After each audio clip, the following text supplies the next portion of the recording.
Hello and welcome to Penalty on the Podcaster. I just want to talk. The podcast where I talk about things I want to talk about, football related. This week, Trey Lance is overrated, and it's not this week, it is today. Because this podcast has no schedule, it's just when I want to talk. There will be another one today. Don't trade Justin Fields. Stay tuned for that. So before we jump in, if you would like to sponsor this unsponsored podcast, my email is in the description. If you want to contact me for whatever reason, my email is in the description. This podcast is available on YouTube and Spotify. If you are on one platform, the link to the other will be in the description. If you are on YouTube, please give me a like and subscribe. It costs nothing. And it takes about a second of your time. And you can always undo that. So just like and subscribe. And so now Trey Lance is overrated. Now, let's start with when Trey Lance was selected. I don't like that pick because the 49ers traded up to the number 3 overall pick to pick Trey Lance when Jimmy Garoppolo was solid. He had just come off an injured season, yes, but the year before he led the Chiefs to the Super Bowl and blew that, but that was also Kyle Shanahan's fault. Because Kyle Shanahan can't keep a lead in a big game. He just can't. But anyway, yeah. So Jimmy Garoppolo was solid. And then Trey Lance comes in and barely plays at all. Like, nothing. And it's like, okay, now this pick is starting to make less sense, but also more sense. Because then again, Aaron Rodgers sat behind Brett Favre for a while. And I think that was helpful to Lance because he got to learn from the starter. But Jimmy Garoppolo was solid. And in that season that Lance didn't play, barely played, Jimmy Garoppolo led the 49ers to the NFC Championship where they would lose against the eventual Super Bowl champion, the Los Angeles Rams, my favorite NFL team. I watched that game. It was fun. It was fun seeing Jimmy Garoppolo throw an interception. The final interception. But that aside, I mean, you can't blame someone for throwing an interception on a third down with Aaron Donald, halfway through the sack routine. So, can't really blame him there. In the offseason, you think Jimmy G is going to get traded. And then the 49ers select Brock Purdy as their third stringer and then re-sign and then extend Jimmy Garoppolo. He is now the highest paid backup quarterback in the league. And then Trey Lance is going to play.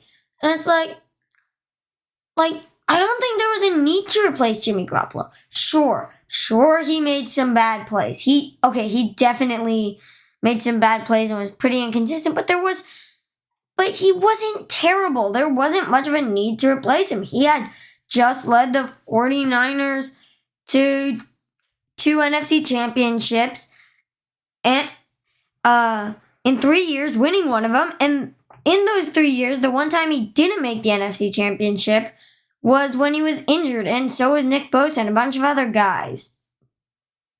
So, yeah. It didn't seem like there was much of a need to replace him. Then the 49ers, of course, selected Brock Purdy. Keep that in mind for later. Yeah. And so Brock Purdy was the third stringer. Trey Lance goes out week 1. He is so hyped. Just going against the Bears. Come on, the Bears were terrible. This should be easy, right? Right, it's gotta be, right?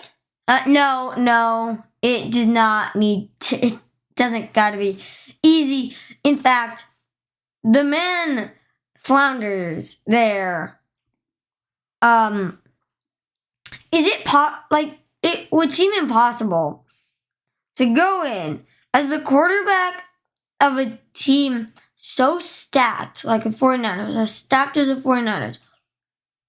You got Brandon Ayuk, Deebo Samuel, Elijah Mitchell, the offensive line, including Trent Williams. You got defense with Teron Armstead, Nick Bosa, Fred Warner, Jimmy Ward, and Tanalo Hafanga.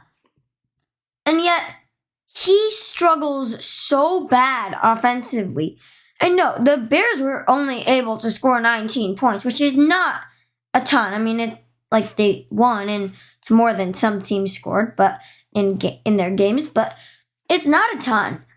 And yet, the 49ers somehow, against what ended up to be the worst team in the league, scored only 10 points. And I get it. I kind of get it because this was before the Robert Quinn trade. This was before the Roquan Smith trade, so they were a bit better. But not that much better. The Bears would end up getting the number 1 overall pick. And, Trey Lance was selected before Justin Fields. He looked helpless. Justin Fields took control and won the game for a team that, I have another podcast that's predicting the NFL. I thought the 49ers would win easily because they were so stacked. Trey Lance couldn't get anything going, but Justin Fields could. And even with his best receiver being Darnell Mooney in a super competitive wide receiver room with Darnell Mooney, Equanimeous St. Brown. A lot of guys to catch the ball. And, that worst offensive line in the league thing that Justin Fields was behind, and the very little run game thing that Justin Fields had to compliment him, Fields, took control and won the game. And that was maybe Trey Lance isn't good. And then the next week, Trey Lance gets injured. And it's kind of a tragedy to be so young and get injured. His second season and his second start, he gets injured. And then Jimmy Garoppolo takes over. And he's not too good, but he wins games. And then he gets injured. And then Brock Purdy comes in and he just dominates. And yes, Christian McCaffrey, but he wins a bunch. He goes to the NFC Championship where he did get injured, but he was just so outmatched by the Eagles and the defense and all that. Hassan Reddick, there was nothing he could do against that. But it's hey, he made it to the NFC Championship. That's the third time in 4 years that the 49ers made it. So they are clearly a very stacked team. But Trey Lance managed to feel helpless. And this isn't like a first game. This is your first career game, and it's your first start. You're on a bad team, you're facing a good team, and you've just been thrust into the starting role. This guy learned behind Jimmy G for a year. He's not the best mentor, but it's something. It's not like Justin Fields had. Justin Fields is hey, congrats on being selected. We need you to take over this garbage raft of a team. But, so, he had a year to prepare, build chemistry, and learn behind a long-time NFL starter with 2 Super Bowl rings that he didn't start, and he backed up Tom Brady. But, he got that experience. He was on one of the best teams, one of the best overall teams in the league, going against the team that would end up getting the number 1 overall pick, and he still looked helpless. So that's just, it's got to show something. And with the other QBs totally outperforming him, especially Brock Purdy, should the 49ers keep him? No, of course not. No, he's got a cap hit. Brock Purdy, Mr. Irrelevant, doesn't have that big of a contract. Brock Purdy should stay. But, yeah, that must have been a humiliating loss for Lance. But I think the only reason there's hype about him is, like, the mystique. We don't know how he's going to play, and so people are like, he's going to be good, he's going to be good, he's going to be good. He's not going to be good. We've already seen him struggle against the Bears. The Bears. And while Justin Fields absolutely took control over this team. Wow, today is the Justin Fields and Trey Lance day. Anyway, yeah, there's no reason to keep him over Brock Purdy. You know, they considered trading him to the Vikings, or like it was said that they might in the news. There was a rumor that he'd go to Tennessee, but that has been, like, that's not true. But there's really, like, he's so overrated because he hasn't done anything good. He looked helpless in his first game. And only start, he looked absolutely helpless. But it's just the mystique because people haven't seen him lose more that he is hyped up. But he's just not a good player, at least not yet. But, like, you can't say, like, this was a lack of opportunity like Trevor Lawrence or Justin Fields, where it's like, welcome to our horrible team. Yes, come on, this must be a great day for you. Now, you see, these are reins. This is how you control this team that's falling apart. Take them, get out on the field. You have no time to learn behind a seasoned starter. Just go and take the horrible team and play. And, yeah. Like, he didn't have that. Like, Justin Fields and Trevor Lawrence. He was able to learn behind a seasoned player, had a super stacked team, and then his first game, which was against a horrible team, he looked helpless. And yeah, that's got to be embarrassing for him. And so I don't think he's good. I think the 49ers should move on from him. And I'm going to talk about, like, Justin Fields in the next episode, which, like, about how the Bears shouldn't give up on him to select another quarterback. But then again, that's giving up on someone for a draft pick, someone who's been good for a draft pick. This is moving on from someone who has looked helpless with a stacked team and learning behind a seasoned veteran.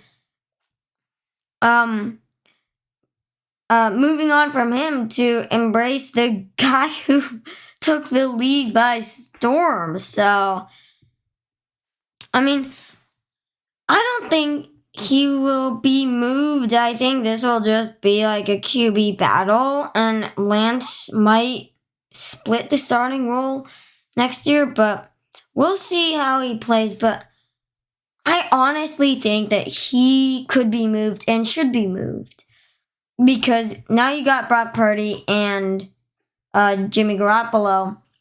Trey Lance, because of the overratedness, because of the mystique and hype, I mean, he could get like a first rounder and a third rounder for him. Like, he could get a good amount for him. Maybe not a first rounder, but at least a second rounder for him to one of the QB needy teams. Let's list a few, shall we? The Texans, the Saints, The Commanders sort of, no, they have a young guy. But yeah, the Texans and the Saints are in a really bad place with quarterbacks right now. The Seahawks is Geno Smith gonna keep being good, but they probably don't want to trade someone like if they are believing the Trey Lance hype too, they don't want to trade him to the Seahawks. But there are a fair number of teams. I mean, the Lions might even consider having him, but I think that Jared Goff shouldn't be yeah, you're a bridge buy. Like, I think they should. I think Jared Goff's pretty good. But, yeah. The Denver Broncos, no, they can't pay for him. They can't pay for Trey Lance. The Las Vegas Raiders might want him after cutting Derek Carr. Actually, the Raiders might want him. Wow. He might... No, that's like impossible. But, I don't know. He might go to the Raiders, but probably not, because they're not, like, on top there, and Jarrett Stidham's pretty good. But I don't know. If Deshaun Watson keeps playing horribly, maybe the Browns. But that's unlikely. And I think I know I didn't even think it was going to go to Tennessee because Malik Willis is also very hyped up. But, yeah. He's not good. He can't get rid of the ball, and that's why they lost to Kansas City. But, with Tennessee, yeah, he won't go to Tennessee. I don't know. The Colts, maybe? The Colts do have a top 5 draft pick, though, who could turn into someone good. But, I mean, is it rent a QB if the QB's young and, like, a third-year player? That's not renting, is it? Unless he gets, like, super injured. But, the ankle injury, too. Yes, we need to talk about that. Justin Fields, I mean, Brock Purdy got injured too, but Justin Fields, if injury, not Justin Fields, Trey Lance, if injuries are a problem, that would be, that would be tough.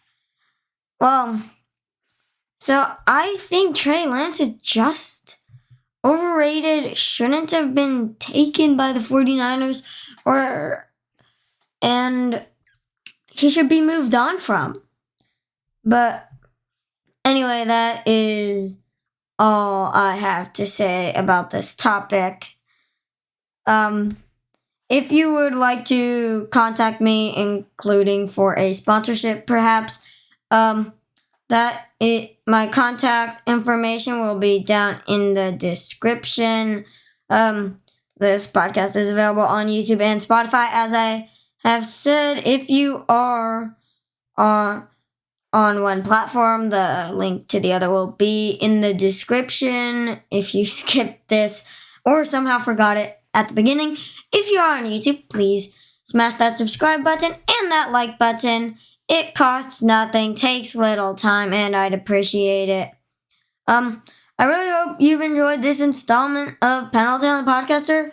I just want to talk, and you'll hear more of me next episode.